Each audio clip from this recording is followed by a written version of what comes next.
ईमान गाजी, Ali Abdal, Magnus media, इन सबके पास अपनी नीश की नॉलेज को छोड़ के एक और ऐसी चीज है जिसकी वजह से कोई इनका लेवल टच नहीं कर पा रहा, और वो है इनका एडिटिंग स्टाइल। एडिटिंग तो बहुत लोग करते हैं, लेकिन एक एडिटिंग स्टाइल क्रिएट कर पाना तभी पॉसिबल होता है जब आपके पास एडिटिंग की बेसिक से लेकर एडवांस तक की सारी नॉलेज हो, और आज मैं आपको यही सिखाने वाला हूँ। इस वीडियो में मैं आपको बेसिक एडिटिंग रिसोर्सेज को ढूंढने से लेके सही तरह से ट्रांजिशन और एनिमेशन लगाने से लेके एडिटिंग साइकोलॉजी और इफेक्ट्स को क्रिएट करने तक सारा काम सिखाऊंगा, वो भी कैपकट पे, जिसको आप फोन पे और पीसी पे दोनों जगह इस्तेमाल कर सकते हो। अगर आपको कैपकट की या एडिटिंग की जीरो नॉलेज भी है तो भी इस वीडियो को पूरा देखना, क्योंकि इस वीडियो के एंड तक आप 90% यूट्यूब क्रिएटर से ज्यादा अच्छी एडिटिंग सीख चुके होंगे, और पूरी वीडियो के दौरान मैं कुछ ना कुछ एडिटिंग साइकोलॉजी सिखाता रहूंगा, तो एक सेकंड को भी स्किप मत करना, वरना हो सकता है आप बहुत ही इंपॉर्टेंट इन्फॉर्मेशन मिस कर दो। तो स्टार्ट करते हैं रिसोर्सेज को कलेक्ट करने से, जिसमें सबसे पहले आता है,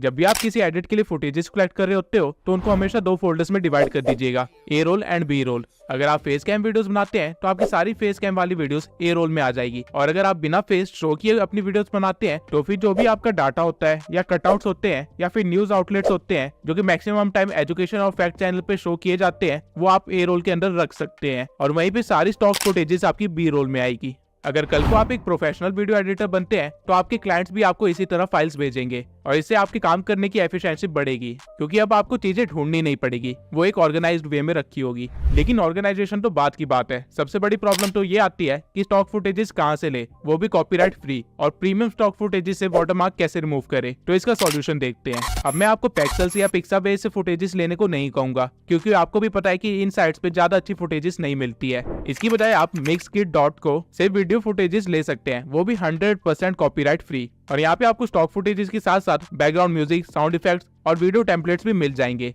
लेकिन अगर आपको मिक्सकिट पे अपनी डिजायर्ड क्लिप नहीं मिलती है तो आप एक दूसरी वेबसाइट पे आ सकते हैं जिसका नाम है videvo.net। इस वेबसाइट पे आपको मैक्सिमम क्लिप्स फ्री में मिल जाएगी, लेकिन जिन क्लिप्स के नीचे ये थंडर का साइन है वो प्रीमियम है और उनको आप यूज नहीं कर सकते हैं। अब इन दोनों वेबसाइट्स का आप यूज कर सकते हैं वीडियो क्लिप्स के लिए, लेकिन एक चीज हमेशा ध्यान में रखना कि आप जो भी क्लिप डाउनलोड कर रहे हैं एक बार उसका लाइसेंस जरूर पढ़ लेना। कई क्लिप्स ऐसी होती है जो कि टोटली रॉयल्टी फ्री होती है, जिसको आप यूज भी कर सकते हैं और मोनेटाइज भी कर सकते हैं। वहीं कुछ क्लिप्स ऐसी होती है जिनको आप यूज तो कर सकते हैं और मोनेटाइज भी कर सकते हैं, लेकिन आपको क्रेडिट देना पड़ता है, क्योंकि अगर आपने क्रेडिट नहीं दिया तो आपके चैनल पे फ्यूचर में कभी कॉपीराइट स्ट्राइक आ सकता है। और इन सब के सिवाय कुछ क्लिप्स ऐसी भी होती है जिनको आप यूज तो कर सकते हैं लेकिन कमर्शियल यूज के लिए नहीं, यानी कि वो मोनेटाइज नहीं होंगी, उसके लिए आपको उनकी रॉयल्टी खरीदनी पड़ेगी।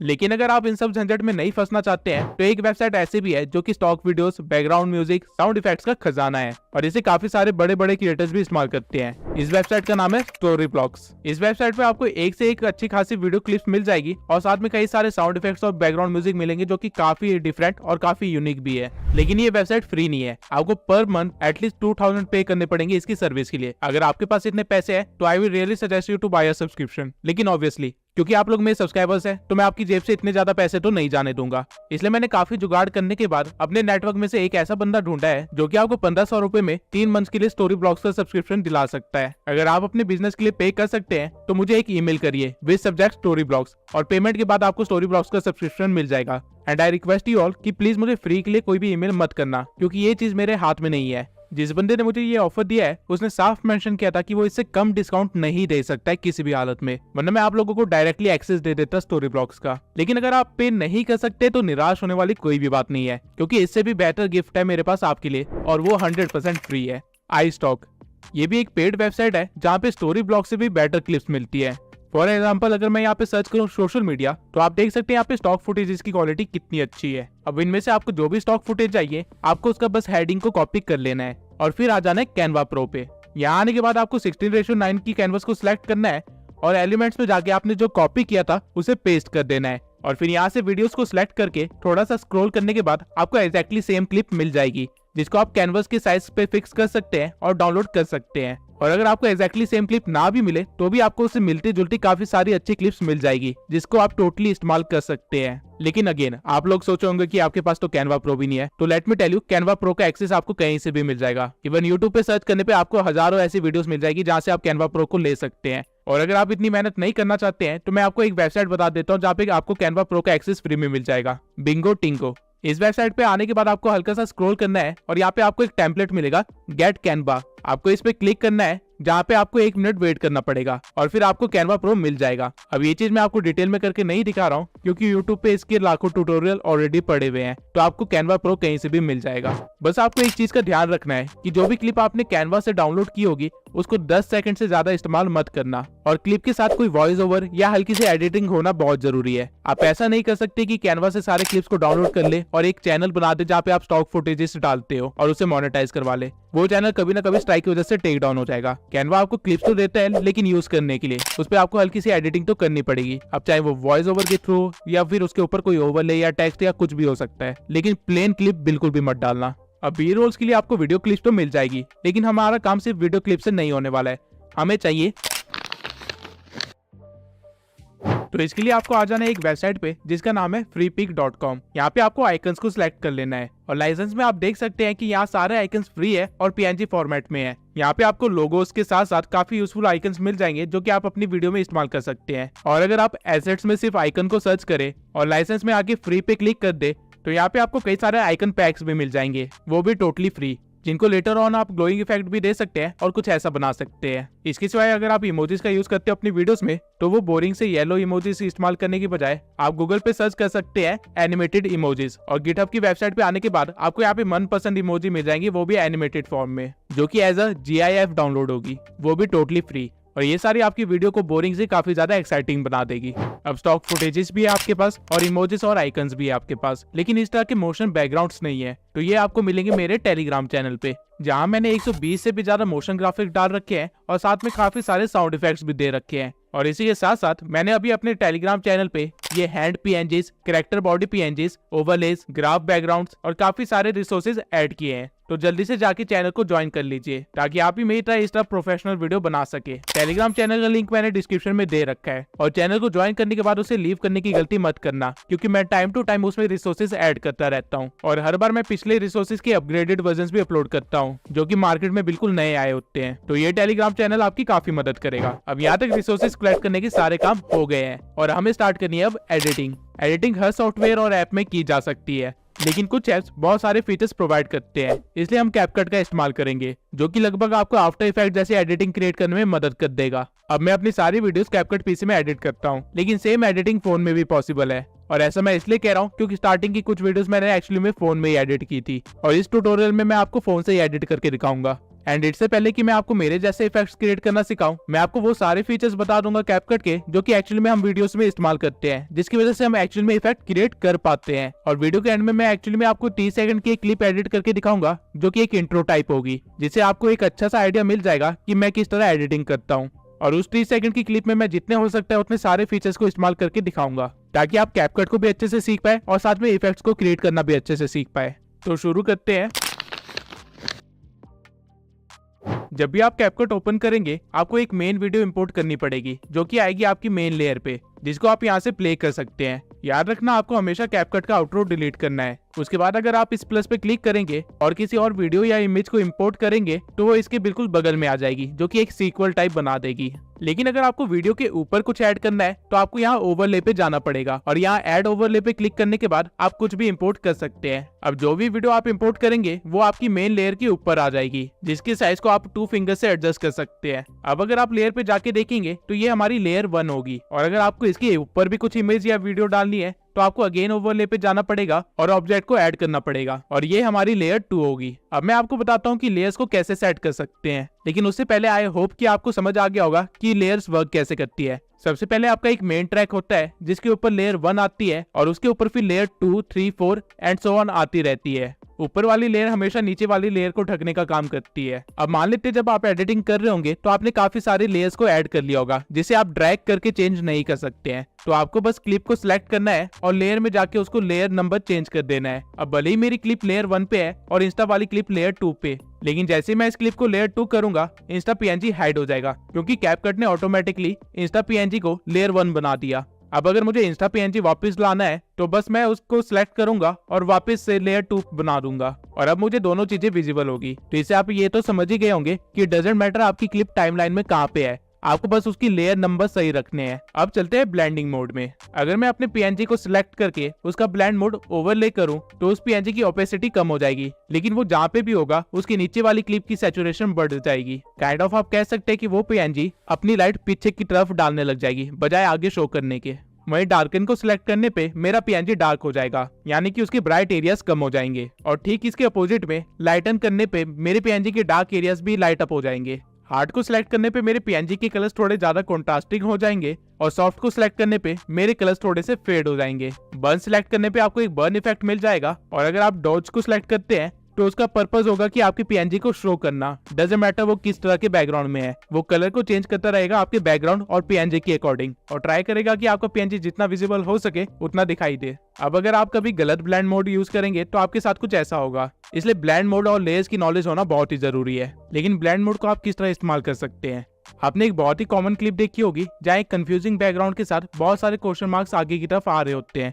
तो एक्चुअली में ये ब्लेंड मोड से ही क्रिएट किया जाता है। आपको बस अपने बैकग्राउंड को इंपोर्ट कर लेना है और फिर ओवरले में जाके क्वेश्चन मार्क वाले क्लिप को ऐड कर लेना है और ब्लेंड मोड में जाके उसकी ब्लेंडिंग मोड चेंज कर देनी है। आप अलग अलग ब्लेंड मोड लगा के देख सकते हैं कि ये किसके साथ परफेक्टली बैठ रहा है। जैसे कि यहाँ पे ओवरले ऐड करने पे इफेक्ट तो अच्छा मिल रहा है, लेकिन मेरे बैकग्राउंड भी डार्क हो रहा है जो कि मुझे नहीं चाहिए। वही फिल्टर में ऐसा कुछ भी नहीं हो रहा है। लाइटन मोड में क्लिप कुछ ज्यादा ही लाइट हो गई है, जिसकी वजह से काफी क्वेश्चन मार्क्स गायब हो गए हैं। और ठीक इसी तरह आप अलग अलग ब्लेंड मोड का इस्तेमाल करके देख सकते हैं। अब सारे ब्लेंड मोड्स ट्राई करने के बाद मुझे फिल्टर बेस्ट लगा इस क्लिप के लिए। आप इस स्लाइडर से इसकी ओपेसिटी भी कम ज्यादा कर सकते हैं और हमारी वीडियो कुछ ऐसी बन जाएगी।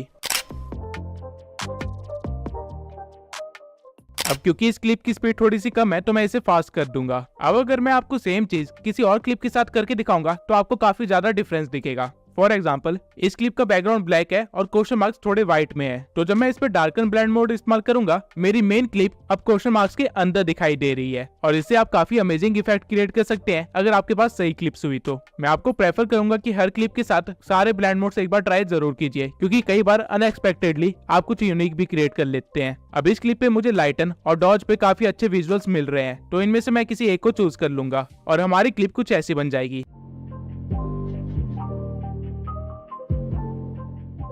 वहीं मेरे पास एक और क्लिप है जिसमें एलिमेंट सिर्फ एक आउटलाइन की तरह है, तो अगर मैं इसके ब्लेंड मोड में जाके अगर बर्न रखता हूं तो आप देख सकते हैं कि कितना यूनिक इफेक्ट क्रिएट हो रहा है। वहीं डॉज में ये काफी सही लुक दे रहा है, तो मैं इसे अप्लाई कर दूंगा और हमारी क्लिप कुछ इस तरह की बन जाएगी।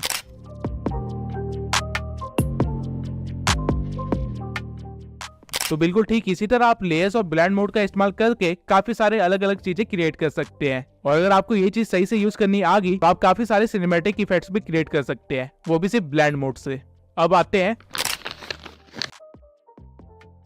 की फ्रेम्स इतनी पावरफुल चीज है कि इसके बिना आफ्टर इफेक्ट जैसा सॉफ्टवेयर भी किसी काम का नहीं है। आप जो भी मूवमेंट या एनिमेशन टाइप देखते हैं उन सब में की फ्रेम का इस्तेमाल किया जाता है, लेकिन एक्चुअल में की फ्रेम्स होते क्या है? अगर मैं इजी वे में एक्सप्लेन करूं तो की फ्रेम का काम होता है डाटा को कलेक्ट करना और अगले डाटा तक यानी अगले की फ्रेम तक उसे स्मूथली कैरी आउट करना। यानी अगर मैं स्क्रीन पे यहाँ पे एक पीएनजी लगा दूं और उसके बाद उसके ऊपर एक की फ्रेम लगा दूं तो ये की फ्रेम इस पीएनजी का सारा डाटा कलेक्ट कर लेगा कि ये पीएनजी स्क्रीन पे कहाँ पे है, कितने एक्सिस पे है, इसका साइज कितना है, इसका कलर क्या है और साथ में जितनी भी प्रॉपर्टीज आप इमेजिन कर सकते हैं उस सबको ये कलेक्ट कर लेगा। और इस पीएनजी को थोड़ा सा आगे बढ़ा के मैं एक की फ्रेम और लगा दूं और इस पीएनजी के साथ थोड़ी छेड़छाड़ करूं तो ये वाला की फ्रेम नए डाटा को कलेक्ट करेगा, यानी कि इस पोजीशन पे इस पीएनजी की क्या क्या प्रॉपर्टीज है उसे कलेक्ट कर लेगा। और जब मैं वीडियो को प्ले करूंगा तो इस की फ्रेम से लेके उस की फ्रेम तक जो भी चेंजेस हुए हैं उसे ये स्मूथली रन आउट करेगा और इस तरह आप एक एनिमेशन और मूवमेंट को क्रिएट करते हैं। अब इसको कैपकट में कैसे यूज करते हैं उसको दिखाने के लिए मैं एक बैकग्राउंड को इम्पोर्ट कर लेता हूँ और उसके बाद ओवरले में जाके मैं अपने लोगो को इंपोर्ट कर लूंगा, जिसकी लेंथ मैं थोड़ी सी इंक्रीज कर दूंगा। अब मेरा लोगो बीच में है और वीडियो के प्ले करने के 10 सेकंड बाद भी वो वहीं पे है, लेकिन मैं चाहता हूँ कि इसके अंदर थोड़ी मूवमेंट हो और ये छोटा सा होके कॉर्नर में लग जाए, तो इसके लिए मैं यूज करूंगा की फ्रेम, जो कि आपको यहाँ पे मिलेगा। तो सबसे पहले मैं पीएनजी की स्टार्टिंग में ही एक की फ्रेम लगा दूंगा ताकि उसकी पोजीशन सेव हो जाए और उसके बाद नियरली 5 सेकंड पे एक और की फ्रेम लगाऊंगा और पीएनजी को छोटा करके उसे एक कोने पे लगा दूंगा। अब जब मैं वीडियो को रन करूंगा तो आपको कुछ ऐसा देखने को मिलेगा।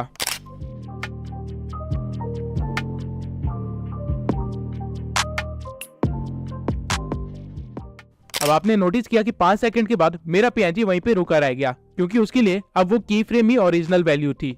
अब आई होप कि आपको की फ्रेम के बेसिक कॉन्सेप्ट तो समझ आ गए होंगे और इससे आप हजारों और लाखों इफेक्ट्स क्रिएट कर सकते हैं। लेकिन जब आप की फ्रेम को यूज करेंगे तो हो सकता है आप कुछ गलतियां करें और आपका टाइम वेस्ट ना हो, इसलिए मैं कुछ और चीजों को एक्सप्लेन कर देता हूँ। अब इस क्लिप में मान लेते हैं आप चाहते हैं कि पहले आपका लोगो साइड में जाए और फिर एंड में ओरिजिनल पोजीशन पे वापस आ जाए। तो इसके लिए आप क्या करेंगे, आप अपने लोगो को सिलेक्ट करेंगे और उसके एंड में आके एक और की फ्रेम लगा देंगे और फिर अपनी पोजीशन को चेंज करके उसे बीच में रख देंगे जहाँ पे वो स्टार्टिंग में था। और प्ले करने पे आपको कुछ ऐसा दिखेगा। स्टार्टिंग में ये कॉर्नर में जाना स्टार्ट करेगा और 5 सेकंड के बाद वो डायरेक्टली बीच में आना स्टार्ट कर देगा बिना रुके। लेकिन अगर आप चाहते हैं कि ये कोने में जाके कुछ सेकंड के लिए रुके और फिर वापस आ जाए, तो आपको कोने वाले की फ्रेम के पास आना है और उसके कुछ सेकंड की दूरी पे ही एक और की फ्रेम दे देना है और पोजीशन में फर्क ना आए इसलिए लास्ट वाले की फ्रेम को डिलीट कर देना है। अब मैं चाहता हूं कि 5 से लेकर 7 सेकंड तक ये लोगो यहीं पे कोने में बना रहे, तो मैं यहाँ पे एक की फ्रेम डाल दूंगा और उसके बाद लास्ट में आके एक फाइनल की फ्रेम लगा दूंगा और लोगो को दोबारा बीच में ले आऊंगा। अब वीडियो प्ले करने पे हमें कुछ ऐसा इफेक्ट मिलेगा। पहले ये कोने पे जाएगा, फिर वहीं पे रुकेगा और फिर वापस अपनी लोकेशन पे आ जाएगा। अब मैं बताता हूँ कि हमने कितने की फ्रेम्स लगाए। सबसे पहला की फ्रेम हमने अपनी ओरिजिनल लोकेशन को सेव करने के लिए लगाया था। उसके बाद यहाँ पे हमने दूसरा की फ्रेम लगाया जिससे हमारा लोगो कोने में पहुंच गया। तीसरा की फ्रेम हमने कुछ सेकंड्स के बाद लगाया, लेकिन हमने लोगो की प्रॉपर्टीज को चेंज नहीं किया, तो अगर बैक एंड में कोई ट्रांजिशन हुई भी है तो वो विजुअली हमें नहीं दिखाई देगी। लेकिन की फ्रेम लगाने पे उसने डाटा कलेक्ट जरूर किया। और फिर लास्ट में आके मैंने एक और की फ्रेम दिया जहाँ पे मैंने लोगों को उसको ओरिजिनल पोजीशन पे ले आया। अब आई होप आपकी की फ्रेम के सारे बेसिक्स क्लियर हो गए होंगे। अब की फ्रेम से एक छोटा सा एनिमेशन मैं आपको अभी के अभी बना के दिखाता हूँ। तो स्टार्टिंग में मैं अपने लोगो को ऊपर भेज दूंगा और एक की फ्रेम लगा दूंगा। उसके बाद 2 सेकंड की करीब मैं एक दूसरा की फ्रेम लगाऊंगा और अपने लोगो को बीच में ले आऊंगा। अगर आपने किसी पीएनजी या क्लिप पे एक बार की फ्रेम लगा दिया है तो दूसरी बार आपको की फ्रेम लगाने की जरूरत नहीं है। जब भी आप उसकी पोजीशन या प्रॉपर्टीज को चेंज करेंगे तो की फ्रेम अपने आप ही लग जाएगा। अब इस वीडियो में थोड़ा सा और आगे बढ़ने के बाद मैं एक और ओवरले को ऐड करूंगा और उसे भी ऊपर भेज दूंगा और थोड़ा सा आगे बढ़ने के बाद उसे भी बीच में ले आऊंगा। अब जब स्टेप ग्रो का लोगो बीच में आया तो मैं चाहता हूँ कि मेरा लोगो साइड में चला जाए। तो जैसे स्टेप ग्रो का लोगो बीच में आया है, मैं अपने लोगो को सिलेक्ट करूंगा और की फ्रेम लगा के अपने लोगो को एक साइड में रख दूंगा। अब इसे क्या एनिमेशन बनेगी ये देख लेते हैं।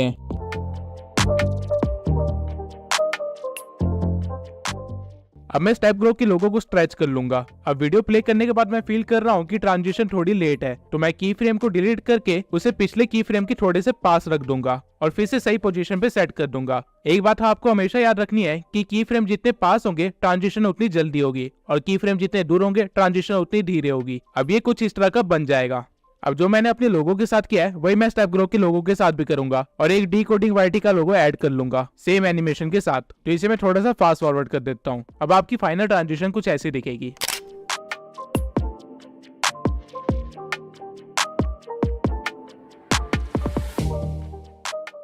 अब अगर मैं चाहता हूं कि कुछ सेकंड्स के बाद हम तीनों का लोगो एक साइड में आके लग जाए, तो मैं पहले अपने लोगो को सिलेक्ट कर लूंगा और फिर जहाँ पे ये खत्म हुआ है वहां पे जाके एक की फ्रेम लगा के अपने लोगो की टाइमिंग थोड़ी सी बढ़ा दूंगा। अब मुझे फास्ट ट्रांजिशन करनी है तो दूसरा की फ्रेम में थोड़ा सा पास ही लगाऊंगा और पोजीशन चेंज कर दूंगा। बिल्कुल सेम वे में ही मैं स्टेप ग्रो और डिकोडिंग वाईटी के लोगो को भी स्ट्रेच कर दूंगा और चेक करूंगा कि मैंने अपने लोगो में की फ्रेम कहाँ लगाया है और वहीं पे उन दोनों के लोगो में भी की फ्रेम लगा दूंगा और उनको सही सही जगह पे रख दूंगा। इसके बाद जब मैं वीडियो रन करूंगा तो कुछ ऐसी ट्रांजिशन बन जाएगी जहाँ पहले मेरा लोगो आता है, फिर स्टेप ग्रो का लोगो आता है, फिर डिकोडिंग वाईटी का लोगो आता है और फिर हम तीनों का लोगो एक लाइन में लग जाता है।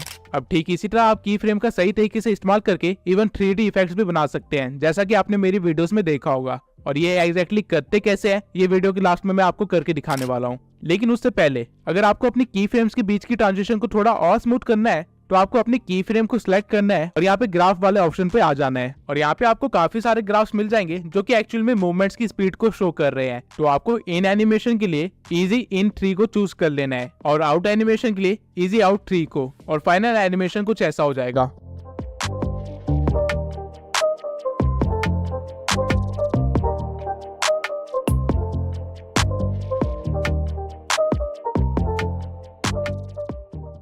अब अगर आपने नोटिस किया तो टाइमलाइन पे मेरी क्लिप रेड कलर की शो हो रही है, लेकिन वही स्क्रीन पे मेरी क्लिप व्हाइट कलर की शो हो रही है। तो ऐसा मैंने कैसे किया?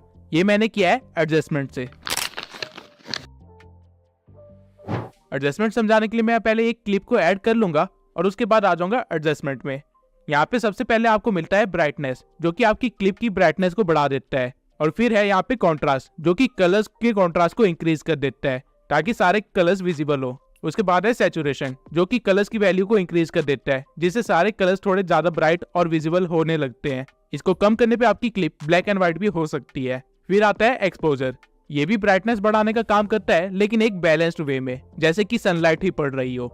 फिर आता है शार्पन, जहाँ से आप अपनी डिटेल्स को हाईलाइट करवा सकते हैं, जैसे कि बाल्स हो गए या फिर पत्ते हो गए। उसके बाद आता है HSL, जो कि रियल गेम चेंजर है। यहाँ से आप स्पेसिफिकली किसी भी कलर को चेंज कर सकते हैं या उसे हाईलाइट करवा सकते हैं। फॉर एग्जाम्पल, इस क्लिप में येलो बहुत ज्यादा है, तो अगर मैं उसे सिलेक्ट करके उसका यूज चेंज कर देता हूँ और ग्रीन की साइड ड्रैग करता हूँ, तो हमारे क्लिप के अंदर जितने भी येलो पार्ट्स थे वो ग्रीन में कन्वर्ट हो जाएंगे। और इसकी सैचुरेशन बढ़ाने पे ग्रीन कलर और भी ज्यादा शो होने लग जाएगा, और लुमिनेंस बढ़ाने से ग्रीन कलर में थोड़ी सी लाइट आएगी, यानी वो थोड़ा सा ब्राइट होने लग जाएगा। ठीक इसी तरह आप हर कलर के साथ यहाँ पे खेल सकते हैं। डार्क ब्लू को चेंज करने पे लड़की के कपड़े चेंज हो रहे हैं, और जो कलर्स क्लिप में विजिबल नहीं हो रहे हैं उनके इफेक्ट्स भी आपको विजिबल नहीं होंगे। लेकिन हर क्लिप में हर तरह के कलर्स होते हैं, इसलिए सिर्फ उन्हीं कलर्स को चूज कीजिए जिनको आप चेंज करना चाहते हैं। बाकी कलर्स के साथ छेड़छाड़ मत करना। और ध्यान रहे कि कभी भी ऑरेंज को ज्यादा चेंज मत करना, क्योंकि आपकी स्किन का कलर भी ऑरेंज ही होता है, तो उसको चेंज करने पे आपकी स्किन का कलर भी चेंज होगा। अब HSL के साइड में ही आपको मिलता है ग्राफ, जहां आप RGB कलर्स की क्वालिटी के साथ कुछ ज्यादा ही कस्टमाइज वे में छेड़छाड़ कर सकते हैं। और अगर आप व्हाइट ग्राफ को छेड़ेंगे तो आपकी क्लिप की लाइट्स पे फर्क पड़ेगा। अब RGB हमारे प्राइमरी कलर्स होते हैं, जो कि हर क्लिप में अवेलेबल होते हैं, इसलिए यहाँ पे उनके ग्राफ दिए गए हैं। उसके बाद है हमारे पास यहाँ पे हाईलाइट्स, जो कि क्लिप्स के अंदर लाइट वाले एरियाज को अफेक्ट करता है। इसको आप बढ़ा भी सकते हैं और कम भी कर सकते हैं। वही साइड में आपको मिलेंगे शेडोज, जो कि डार्क एरियाज को अफेक्ट करता है। और टेम्परेचर से आप विंटर या समर्स वाला इफेक्ट दे सकते हैं। यू अगेन आपकी कलर्स को चेंज करने का काम करता है, लेकिन एक बैलेंस्ड वे में। और फेड आपकी वीडियो को थोड़ा सा कम कॉन्ट्रास्टिंग कर देता है। उसके बाद आपके पास आती है वैग्निटी, जिसे आप अपने क्लिप के कॉर्नर्स को या तो लाइट कर सकते हैं या फिर डार्क डाउन कर सकते हैं। और ग्रेन से आप अपनी क्लिप को थोड़ा सा क्रिस्पी बना सकते हैं। अब अगर आप ओरिजिनल वीडियो और फाइनल वीडियो को देखेंगे तो इसमें आपको काफी ज्यादा फर्क फील होगा। और इसी के साथ मैं आपको एक और छोटा सा फीचर दिखाना चाहता हूँ, जो कि है फ्रीज। फ्रीज करता क्या है कि आप अपनी क्लिप में जहाँ पे भी रुके हुए हैं वो वहाँ की एक इमेज ले लेता है, काइंड ऑफ आप स्क्रीनशॉट भी कह सकते हैं, और उसी क्लिप्स के बीच में ऑटोमेटिकली कट लगा के एडजस्ट कर देता है, जैसा कि आप देख सकते हैं। ये फीचर आपके बहुत काम आएगा अगर आप गेम एडिट्स या फिर मूवी एक्सप्लेनेशन वीडियो बनाते हैं तो। सबसे पहले मैं आपको एक्सप्लेन कर देता हूँ कि मास्किंग होती क्या है। मान लेते हैं आपके पास एक पिक्चर है और एक कटआउट है कुछ इस तरह का। अब अगर आप इस कटआउट को इस पिक्चर पे रखेंगे तो आपको क्या दिखाएगा? सिर्फ उतना ही पार्ट जितना कटा हुआ है। अब जो ये हमारा कटआउट था इसे मास्क बोलते हैं, और जो हमने अभी किया उसे मास्किंग कहते हैं। अब इसको कैपकट में कैसे करते हैं वो देख लेते हैं। सबसे पहले हम एक बैकग्राउंड ले लेंगे और फिर जाएंगे मास्क में। यहाँ आपको तरह तरह के मास्क मिल जाएंगे, और जिस भी मास्क को आप चूज करेंगे उसका कटआउट आपके पास आ जाएगा। अब मैं स्टार को जहां मर्जी घुमाऊं, स्टार के नीचे का एरिया यानी कि हमारा बैकग्राउंड हमें विजिबल होगा। और अगर आप नीचे इस एरो को हल्का सा खींचेंगे तो इसका फेदर इंक्रीज हो जाएगा, यानी आपके स्टार्स के कॉर्नर्स थोड़े फेड होने लग जाएंगे और थोड़े से एक्सपेंड होंगे, जिससे आपको कुछ ऐसा मिलेगा। सेम वे में आप अलग अलग मास्क को यूज कर सकते हैं, और आप अपने मास्क के साइज को भी चेंज कर सकते हैं। और यही अगर आप मिरर या सर्कल के मास्क के फेदर्स को हल्का सा इंक्रीज करेंगे तो आपको काफी सारे अच्छे इफेक्ट्स मिल जाएंगे। और इन सारे मास्क में हॉरिजॉन्टल मास्क सबसे ज्यादा यूज किया जाता है। अब मैं मास्क का इस्तेमाल करके आपको एक एनिमेशन बना के दिखाता हूँ। तो सबसे पहले मैं अपने बैकग्राउंड को इंपोर्ट कर लूंगा और फिर अपने लोगो को इंपोर्ट करूंगा। अब मैं चाहता हूँ कि मेरा PNG कुछ सेकंड्स के बाद स्क्रीन पे आए, तो मैं स्टार्टिंग के कुछ सेकंड्स के बाद अपने PNG को लगा दूंगा जहां वो एकदम से शो होगा। लेकिन अगर मैं इसे रन करूं तो आप देख सकते हैं ये कितने प्लेन वे में शो हो रहा है, जो कि बहुत ही बेकार एनिमेशन बनेगी। तो मैं अपने बैकग्राउंड को चूज करूंगा और यहाँ मास्क में आ जाऊंगा और रेक्टेंगल मास्क को चूज कर लूंगा और इसे पूरा स्केल कर दूंगा ताकि स्टार्टिंग में मेरा कोई भी सीन कटआउट ना हो, और फिर लगा दूंगा एक की फ्रेम। उसके बाद हम थोड़ा सा आगे बढ़ेंगे जहां मेरा लोगो अपीयर होगा, और उससे पहले भी एक की फ्रेम लगा देंगे क्योंकि मुझे एक फास्ट इफेक्ट चाहिए। और फिर थोड़ा सा आगे बढ़ के जैसे ही मेरा लोगो अपीयर होता है वहां मैं एक और की फ्रेम लगा दूंगा और फिर एडजस्टमेंट में जाके एक्स एक्सिस और वाई एक्सिस को कम कर दूंगा। अगेन एक रेक्टेंगल बना लूंगा जिसको मैं 2 फिंगर से हल्का सा टिल्ट करके डायगोनली रख दूंगा और फेदर को इंक्रीज कर दूंगा कुछ इस तरह, जिसके बाद हमारी एनिमेशन कुछ इस तरह की बन जाएगी। पहले नॉर्मली एक बैकग्राउंड चलता है, फिर एक फास्ट इफेक्ट के साथ मेरा लोगो अपीयर होगा। इसी तरह आप मास्किंग से काफी सारे यूनिक चीजें क्रिएट कर सकते हैं। फॉर एग्जांपल ये सारे इफेक्ट्स मास्किंग से बने हैं, और वीडियो के एंड में मैं आपको मास्किंग से एक बहुत ही प्रोफेशनल इफेक्ट क्रिएट करके दिखाऊंगा। अब मास्किंग के बाद जो एलिमेंट आप सबसे ज्यादा अपनी वीडियोस में यूज करेंगे और जिसके बिना वीडियोस भी अधूरी होती है वो है कैपकट में आपको टेक्स्ट का बॉक्स यहाँ पे मिलेगा। यहाँ पे आप क्लिक करने के बाद कुछ भी लिख सकते हैं। फॉर एग्जांपल मैं यहाँ पे अपने चैनल का नाम लिख देता हूँ। जिसके बाद आपको यहाँ पे काफी सारे स्टाइल्स दिख जाएंगे जो कि आप अपने टेक्स्ट को दे सकते हैं। अब एक स्टाइल जो आपने सबसे ज्यादा रील्स में देखा होगा वो है ये, लेकिन इसको अच्छा दिखाने के लिए हमें चाहिए होगा एक बोल्ड फॉन्ट जो कि हम यहाँ से चूज कर सकते हैं और फिर अपने अकॉर्डिंग टेक्स्ट के साइज वगैरह को एडजस्ट कर सकते हैं। अगर आप टेक्स्ट के इफेक्ट्स पे आएंगे तो आपको यहाँ पे और भी कई सारे इफेक्ट्स दिख जाएंगे जो कि आप अपने टेक्स्ट पे अप्लाई कर सकते हैं। और वही स्टाइल सेक्शन में आपको ग्लो का एक सेक्शन मिलेगा जिसको अप्लाई करके आप अपने टेक्स्ट को थोड़ा सा ग्लो करवा सकते हैं। इवन आप ग्लो का कलर भी चूज कर सकते हैं और उसकी इंटेंसिटी को भी एडजस्ट कर सकते हैं। अब कुछ और इफेक्ट्स दिखाने के लिए मैं एक और टेक्स्ट को ऐड कर लेता हूँ।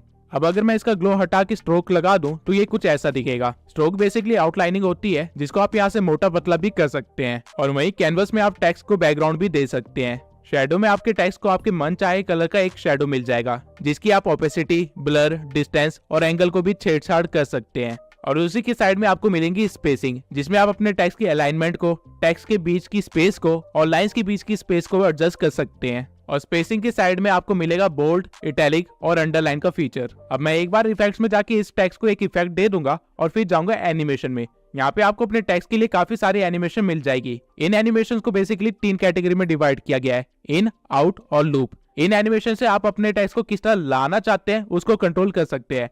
आउट एनिमेशन से आप अपने टेक्स्ट को किस तरह वापस भेजना चाहते हैं उस चीज को डिसाइड कर सकते हैं। और लूप एनिमेशन में आपको काफी सारे इफेक्ट्स वगैरह मिलते हैं। और इवन इस स्लाइडर से आप एनिमेशन के ड्यूरेशन को भी डिसाइड कर सकते हैं। वहीं अगर एनिमेशन के साइड में मैं यहाँ बबल पे चला जाऊं तो आपका टेक्स्ट एक बबल में आ जाएगा। ये रोस्टिंग चैनल्स और एनिमे चैनल्स के लिए काफी यूजफुल होगा। अब कौन सा टेक्स्ट कहाँ पे यूज करना है, कैसे यूज करना है, किस एनिमेशन के साथ यूज करना है, ये टोटली आपके ऊपर है। कैपकट आपको काफी सारे प्रीसेट ऑलरेडी बना के दे रहा है इस चीज के लिए। अब मैं कैपकट का एक ऐसा फीचर बताने वाला हूँ जो कि अगर ना होता तो उस चीज को करने में आपको घंटों लग जाते और तब भी आप उसे परफेक्टली नहीं कर पाते।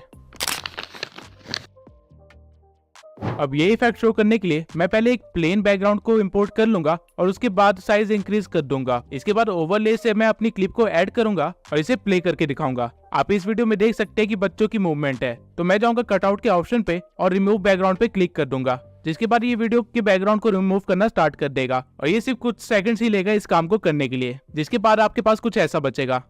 लेकिन आप नोटिस कर सकते हैं कि कैपकट ने इस बच्चे की कैप को अच्छे से कवर नहीं किया है। तो आप क्या कर सकते हैं कि आप कस्टमाइज कटआउट पे आ सकते हैं और यहाँ से अपने ब्रश को चूज करने के बाद उसके साइज को हल्का सा छोटा करके उस कैप एरिया को कवर कर सकते हैं। जितना भी एरिया रेड में है वो सारा एरिया कवर्ड है। अब अगर आप एक डिटेल वर्कर हैं तो ये चीज थोड़ी बारीकी से करना। जब आपके ब्रश का काम हो जाएगा तो इसके बाद वो अगेन कुछ सेकंड्स लेगा और एकदम मस्त आउटकम आपको देगा। और प्ले करने के बाद आपको कुछ ऐसा दिखेगा। इस बार आप देख सकते हैं कि बच्चे की कैप काफी अच्छे से कवर की गई है। अब इस इफेक्ट को तो आप बी रोल की क्लिप्स के साथ इस्तेमाल कर सकते हैं, लेकिन अगर आपके पास खुद की कोई रिकॉर्डिंग है जो कि आपने ग्रीन स्क्रीन या ब्लू स्क्रीन के सामने की है तो उसको कैसे रिमूव करें, उसके लिए हम जाएंगे क्रोमा की पे। और इवन क्रोमा की से आप एक ट्रांजिशन भी बना सकते हैं। कैसे, आइए देखते हैं।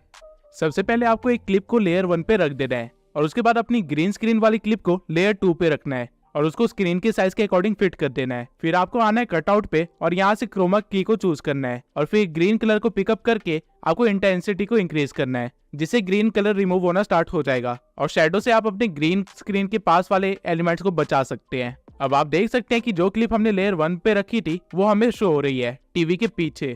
अब आप चाहें तो लेयर 1 की क्लिप की साइज के साथ खेल सकते हैं और उसे परफेक्टली फिट बैठवा सकते हैं और रन करने पे ये काफी अच्छा इफेक्ट बन गया है। अब इससे आप ट्रांजिशन कैसे बना सकते हैं वो देखते हैं। पहले आपको अपनी ग्रीन स्क्रीन को चूज कर लेना है और फिर की फ्रेम देना है। उसके बाद थोड़ा सा आगे बढ़ के आपको एक और की फ्रेम देना है और ग्रीन स्क्रीन के साइज को इतना बड़ा कर लेना है कि वो आपके पूरे कैनवस को कवर कर ले। और फिर आपको सेम काम लेयर 1 वाली क्लिप के साथ करना है। सही सही जगह पे की फ्रेम देके आपको इसके साइज को भी बढ़ा देना है, जिसके बाद अगर आप वीडियो को प्ले करेंगे तो आपको कुछ ऐसा जूम इन वाला ट्रांजिशन मिलेगा।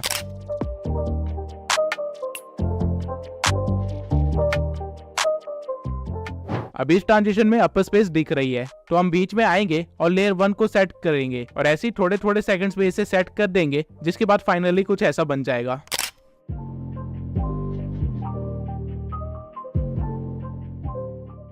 अब कैपकट की जितने भी बेसिक फीचर्स थे जो कि इफेक्ट्स क्रिएट करने में काम आते हैं, उनके बेसिक्स और इन्फॉर्मेशन मैंने आपको दे दी है। अब हम कुछ ऐसे इफेक्ट्स क्रिएट करेंगे जो कि आपने मेरी वीडियोस में बहुत ज्यादा देखा होगा, और साथ ही में मैं आपको अपनी वीडियो का कुछ हिस्सा बना के दिखाऊंगा एज अ सैंपल। आपने इस तरह की काफी रील्स देखी होंगी जहाँ डांस स्टेप्स या म्यूजिक बीट के साथ कैमरा भी हिलता है, लेकिन ये क्रिएट कैसे करते हैं आइए देखते हैं। सबसे पहले मैं एक बैकग्राउंड क्लिप को ऐड कर लूंगा जहाँ पे एक बंदा ब्रेक डांस कर रहा है। अब आप देख सकते हैं कि कैमरा की मूवमेंट बहुत ही कम है और हमारे डांसर की मूवमेंट काफी ज्यादा। तो इसे रील जैसे बनाने के लिए हम जाएंगे कैमरा ट्रैकिंग पे और यहाँ पे फेस को चूज करके हम स्टार्ट ट्रैकिंग पे क्लिक कर देंगे। जिसके बाद कैपकट ये ट्राई करेगा कि हर टाइम वो बंदे के फेस को स्क्रीन के बीच में रखे और इस चीज के लिए वो हमारे कैमरा को बार बार शिफ्ट करेगा और स्केलिंग वगैरह के साथ भी थोड़ा छेड़छाड़ करेगा। आप बैकग्राउंड में देख सकते हैं कि आपकी क्लिप के साथ क्या हो रहा है। ये कुछ सेकंड्स का टाइम लेगा और आपको एंड में रिजल्ट कुछ ऐसा देगा। अब आप देख सकते हैं कि उसने बैकग्राउंड को कितना ज्यादा हिलाया है और क्योंकि मेरा ब्लर कैनवस ऑन है इसलिए बैकग्राउंड ब्लैक नहीं दिख रहा है, लेकिन ऐसे तो हमारी वीडियो खराब हो जाएगी। तो इसे बचाने के लिए आप क्या कर सकते हैं कि आप फिट कैनवस को ऑन कर सकते हैं, जिससे आपकी क्लिप थोड़ी सी क्रॉप तो हो जाएगी लेकिन काम हो जाएगा। अब एक चीज आपको हमेशा ध्यान में रखना है, अगर आप ऐसी कोई वीडियो शूट कर रहे हैं तो आपको हमेशा उसे वाइड एंगल में शूट करना है, ताकि अगर वीडियो को बाद में क्रॉप करना भी पड़े तो भी आपकी मूवमेंट छुपे ना। अब आप देख सकते हैं कि हमारी कैमरा की मूवमेंट कितनी ज्यादा हो गई है और वो हमारे कैरेक्टर की मूवमेंट से भी मैच हो रही है। अब इसे थोड़ा सा और प्रोफेशनल बनाने के लिए हम जाएंगे इफेक्ट्स में और वीडियो इफेक्ट्स में जाके वाइब्रेशन फ्लैश को चूज कर लेंगे और इसकी स्पीड और ग्लो को थोड़ा सा बढ़ा देंगे, रेंज को थोड़ा सा कम कर देंगे और इसी वीडियो की स्टार्टिंग में लाके पूरी वीडियो पे स्ट्रेच कर देंगे और हमारे पास कुछ ऐसा क्रिएट हो जाएगा।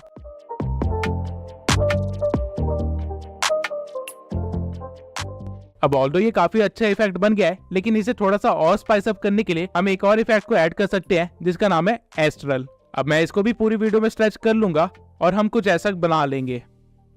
अब हर मूवमेंट पे एस्ट्रल इफेक्ट अच्छा नहीं लग रहा है तो मैं इसे स्टार्टिंग में रखूंगा और थोड़ा सा आगे बढ़ने के बाद अगेन इसे लगा दूंगा, जिसे हम एक बहुत ही सिनेमैटिक इफेक्ट क्रिएट कर लेंगे। और ठीक इसी तरह आप अपनी रील्स बना सकते हैं।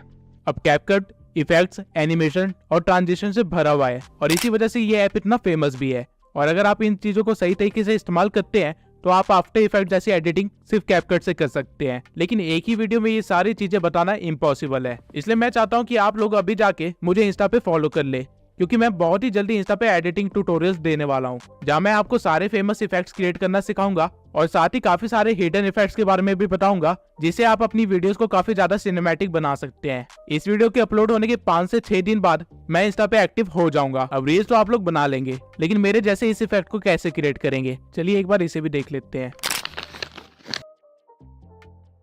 इसके लिए सबसे पहले आपको एक क्लिप को अपनी मेन लेयर पे लाना होगा और फिर ऐड ओवरले से उसी क्लिप को इंपोर्ट करना होगा और उसका साइज फिक्स कर लेना होगा और चेक कर लेना कि कहीं पे कोई गलती ना हो। इसके बाद आपको अपने लेयर 1 को चूज करना है और कटआउट में जाके रिमूव बैकग्राउंड कर देना है। कैपकट अपना टाइम लेगा और आपके बैकग्राउंड को रिमूव करके दे देगा, जिसके बाद आपको अगेन ओवरले पे जाना है और अपने पीएनजी या क्लिप को ऐड कर लेना है और उसे सही जगह पे प्लेस करके एनिमेशन दे देना है। फॉर एग्जाम्पल मैं यहाँ पे एक लूप एनिमेशन दूंगा, राइट जूम, और इसे स्ट्रेच कर लूंगा। इसके बाद अगेन एनिमेशन में जाके एनिमेशन की टाइमिंग इंक्रीज कर दूंगा, जिससे कुछ ऐसा एनिमेशन बनेगा। अब इसको अपने कैरेक्टर के पीछे लगाने के लिए इस पीएनजी को सिलेक्ट करना है और लेयर पे आके आपको लेयर 1 को चूज करना है, जिससे ये आपका पीएनजी आपके कटआउट वाले लेयर के पीछे चला जाएगा और आपका इफेक्ट कुछ ऐसा बन जाएगा।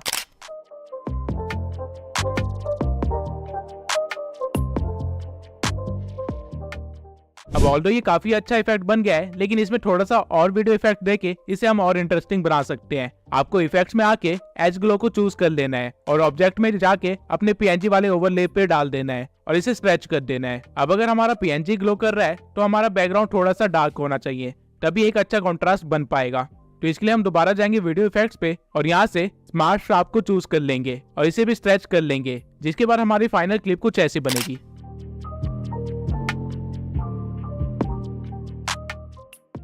अब ये इफेक्ट तो आप लोग सीख गए और इसे आप अपनी वीडियो में कई बार यूज भी करेंगे, लेकिन ये वाला इफेक्ट मैंने कैसे बनाया इसके बारे में आप अभी भी डाउट में होंगे, तो आइए इसे भी डिकोड कर लेते हैं। सबसे पहले आपको एक बैकग्राउंड को ऐड कर लेना है, जो कि एक मोशन बैकग्राउंड भी हो सकता है। उसके बाद आपको टेक्स्ट पे आके एक टेक्स्ट को ऐड कर लेना है, फॉर एग्जाम्पल सब्सक्राइब मी, और स्टाइल में जाके आप पहले से एक फॉन्ट दे सकते हैं और उसके बाद इसके स्टाइल को चूज कर सकते हैं और इसे थोड़ा सा अच्छा बनाने के लिए इसे ग्लो भी दे सकते हैं। और फिर हम टेक्स्ट के साइज को थोड़ा सा बड़ा कर देंगे और फिर इस पे अप्लाई कर देंगे ये, जिससे आपका टेक्स्ट अपने आप वीडियो के एंड तक बना रहेगा। अब आपको इस वीडियो को कर लेना है एक्सपोर्ट और फिर वापस कैपकट पे आके वही बैकग्राउंड ले आना है और फिर ओवरले में आकर अपनी एक्सपोर्टेड वीडियो को ऐड कर लेना है और इसके साइज को सेट कर लेना है। जिसके बाद आपको जाना है मास्क में और यहाँ आके आपको सर्कल मास्क चूज कर लेना है और उसे फिर स्टार्टिंग में प्लेस करके आप एक की फ्रेम लगा सकते हैं उसके बाद आप जहाँ भी चाहें उसकी लोकेशन को सेट कर सकते हैं और बार बार की फ्रेम लगा सकते हैं। फॉर एग्जाम्पल यहाँ पे मैं एक सीधी लाइन में बार बार इसे रोकूंगा और की फ्रेम लगा दूंगा, और लास्ट की फ्रेम में मैं इसका साइज पूरा बढ़ा दूंगा ताकि हमारा टेक्स्ट पूरा विजिबल हो जाए। अब आप देख सकते हैं कि आपने कुछ ऐसा क्रिएट कर लिया है, लेकिन यहाँ पे एक चीज की कमी है और वो है एक PNG। तो हम दोबारा ओवरले में जाएंगे और एक मैग्नीफाइंग ग्लास का PNG डाउनलोड कर लेंगे। अब लेयर 1 में जहाँ जहाँ मैंने मास्क के की फ्रेम्स लगाए थे, एग्जैक्टली सेम जगह पे मैं अपने PNG पे भी की फ्रेम्स लगा दूंगा ताकि हमारा मास्क और हमारा PNG एक साथ मूव करे। और लास्ट की फ्रेम में मैं अपने PNG को नीचे गायब कर दूंगा, जिससे हमारी वीडियो कुछ ऐसी बन जाएगी।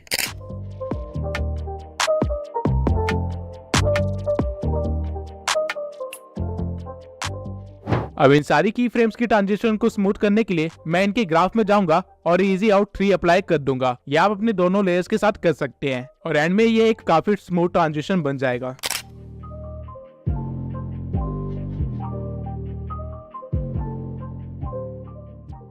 अब मैं एक बार आपको सारे इफेक्ट्स वगैरह यूज करके एक छोटा सा इंट्रो टाइप बना के दिखाता हूँ, जिससे आपको अच्छा सा आइडिया हो जाएगा कि किस तरह एडिटिंग की जाती है।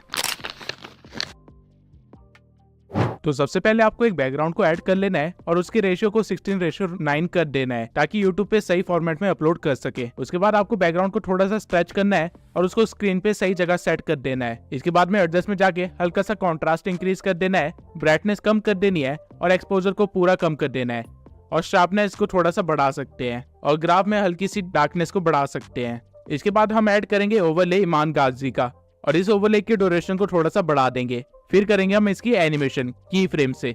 सबसे पहले स्टार्टिंग में मैं एक की फ्रेम लगाऊंगा और इसे हाइड कर दूंगा। फिर थोड़ा सा आगे बढ़ के इस ओवरले को नीचे लाएंगे और की फ्रेम लगा देंगे। उसके बाद थोड़ी देर इसे बीच में ही रहने देंगे और फिर आगे बढ़ के दोबारा से एक की फ्रेम लगाएंगे और फिर आगे बढ़ के इसे साइड में कर देंगे।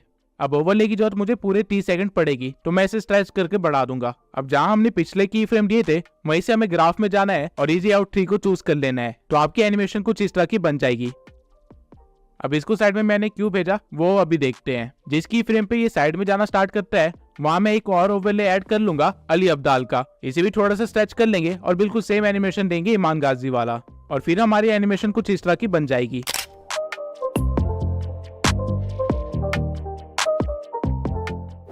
अब जहां से अली अब्दाल साइड में जाना स्टार्ट करता है वहां हम एक और ओवरले ऐड करेंगे और मैग्नेट्स मीडिया के लोगों को ऐड कर लेंगे, और इसके साथ भी हम सेम सीन करेंगे। अब हमारी फाइनल एनिमेशन कुछ इस तरह की होगी, जहाँ एक के बाद एक 3 लोगोस आते हैं और बीच में थोड़ी देर के लिए रुकते हैं। अब ये थोड़ी देर बीच में रुके क्यों थे? क्योंकि यहाँ पे हमें टेक्स्ट ऐड करना है, तो हम जाएंगे टेक्स्ट पे और ईमान गाजी लिख देंगे और एक बोल्ड फॉन्ट चूज कर लेंगे और फिर इसे स्टाइल में जाके हल्का सा ग्लो दे देंगे और इसकी इंटेंसिटी को थोड़ा सा कम कर दूंगा। इसके बाद मैं एनिमेशन में जाऊंगा और इन एनिमेशन में जाके ग्लिच एनिमेशन दे दूंगा और इसकी ड्यूरेशन को थोड़ा और कम कर दूंगा, और फिर आउट एनिमेशन में जाके अगेन मैं ग्लिच को चूज करूंगा और उसकी ड्यूरेशन को भी कम कर दूंगा, और उसके बाद बाहर आके टाइमलाइन में मैं टेक्स्ट की ड्यूरेशन को कम कर दूंगा, जिसके बाद हमें कुछ ऐसा देखने को मिलेगा। अब सेम चीज मैं अली अब्दाल और मैग्नेट्स मीडिया के साथ भी करूंगा और एंड में हमारे पास कुछ ऐसा क्रिएट हो जाएगा।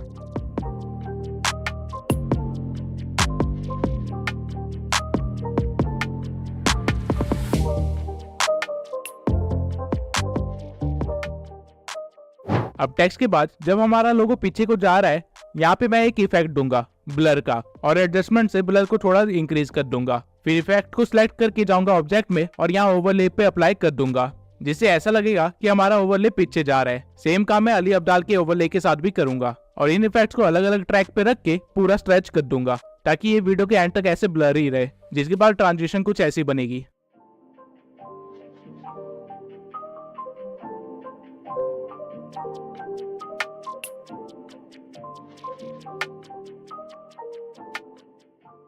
अब ये तो था नॉर्मल सा फोकस इफेक्ट, लेकिन अब अगर हमें चाहिए कि हम इसे 3D में कन्वर्ट करें तो वो कैसे करेंगे? तो इसलिए आपको मैग्नेट मीडिया के टेक्स्ट से थोड़ा सा आगे आना है और अपने बैकग्राउंड को जूम कर लेना है, काफी ज्यादा। पूरा जूम नहीं करना है लेकिन काफी ज्यादा जरूर करना है, और फिर एक की फ्रेम लगा देना है। अब जहाँ आपने की फ्रेम लगाया है वहीं पे आपको सारे ओवरलेस पे भी की फ्रेम लगा देना है ताकि ट्रांजिशन में कोई फर्क ना आए। उसके बाद फिर से आपको मेन बैकग्राउंड को सिलेक्ट करना है और थोड़ा सा आगे बढ़ के एक और की फ्रेम दे देना है और अपने बैकग्राउंड को जूम आउट कर लेना है। फिर सेम जगह पे आपको सारे ओवरलेस पे की फ्रेम देना है और उनके साइज को छोटा करना है। अब मैग्नेट्स मीडिया ने काफी ज्यादा स्पेस ले रखी है, तो सबसे पहले मैं इसे ही छोटा करूंगा और फिर इसके अकॉर्डिंग मैं बाकी 2 ओवरलेस को भी छोटा करके इनके पीछे रख दूंगा। अब एक बार प्ले करके देखते हैं कि हमने क्या क्रिएट किया है।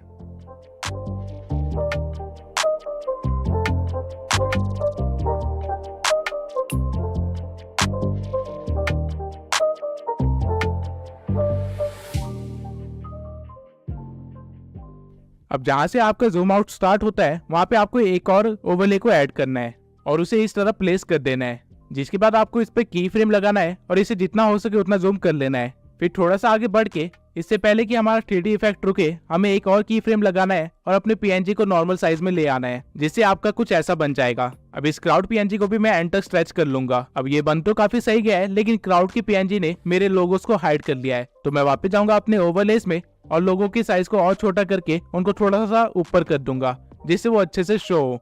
अब एक बार दोबारा से प्ले करके देखते हैं।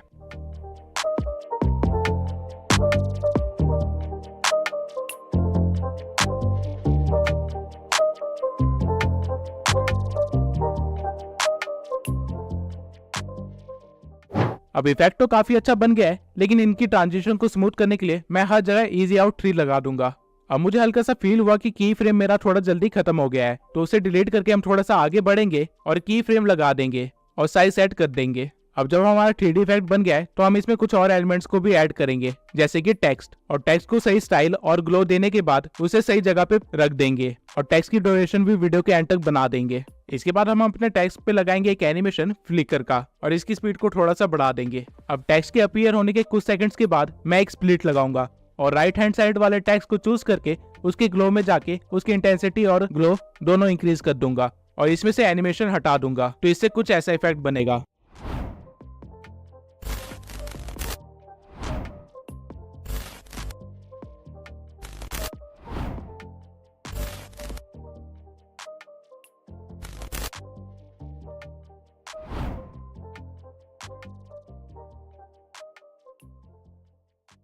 अब इसको थोड़ा और अच्छा करने के लिए आप अपने क्राउड वाले PNG को चूज कर सकते हैं और एडजस्ट में जाके उसकी सैचुरेशन -50 कर सकते हैं, और फिर जब टेक्स्ट का फ्लिकर बंद हो तो वहां पे एक स्प्लिट लगा सकते हैं और सैचुरेशन को दोबारा से बढ़ा सकते हैं, जिससे कुछ ऐसा बन जाएगा।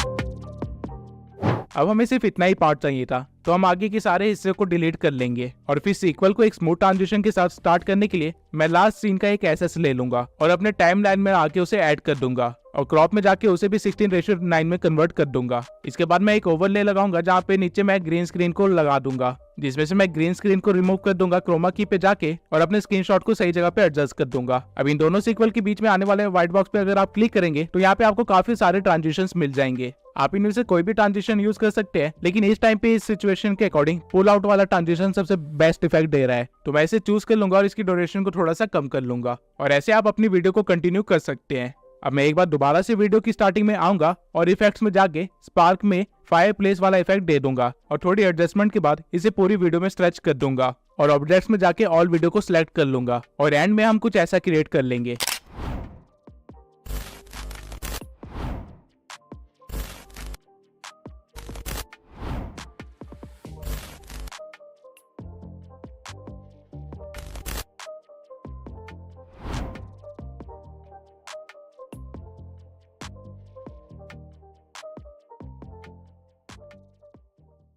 अब आपने एडिटिंग के बेसिक से लेके काफी अमेजिंग इफेक्ट्स बनाने तक का काफी कुछ सीख लिया है, लेकिन ये कैसे पता चलेगा कि कहाँ पे क्या सीन क्रिएट करना है, या फिर कुछ नया और अनोखा कैसे क्रिएट करे, या फिर खुद का एडिटिंग स्टाइल कैसे क्रिएट करे जैसे कि बड़े क्रिएटर्स ने किया है। तो मैं आपको बताता हूँ कि एक एडिटर की साइकोलॉजी क्या होती है। अगर आप एक न्यू एडिटर है जिससे ज्यादा कुछ एडिटिंग का नहीं आता है, तो बजाय इसके कि आप टाइम पे एडिट कंप्लीट करें, आपको ये देखना चाहिए कि आप क्या क्या नए इफेक्ट्स क्रिएट कर सकते हैं और किस तरह उन इफेक्ट्स को अपनी वीडियो में इस्तेमाल कर सकते हैं। मैंने जिस एडिटिंग के साथ ये चैनल स्टार्ट किया था वो मैंने सिर्फ 7 दिन में ही सीखा था, और ये इसलिए पॉसिबल हो पाया था क्योंकि जब मैं अपनी वॉइस ओवर को सुन रहा था तो मैं दिमाग में एक वीडियो क्रिएट कर रहा था जहाँ मैं इमेजिन कर रहा था कि वॉइस ओवर के इस पार्ट पे कुछ इस तरह के सीन आएंगे। अब ऑल्दो मुझे नहीं पता था कि वो सीन्स कैसे क्रिएट करते हैं और ना ही मेरे अंदर एडिटिंग स्किल्स थी, लेकिन स्टिल मैं अपनी इमेजिनेशन पे लिमिटेशन नहीं लगाता था। और होता ये था कि जब मैं एडिटिंग करने बैठता था तो मुझे वो सीन क्रिएट करने ही होते थे, डजंट मैटर मुझे कितना टाइम लगे।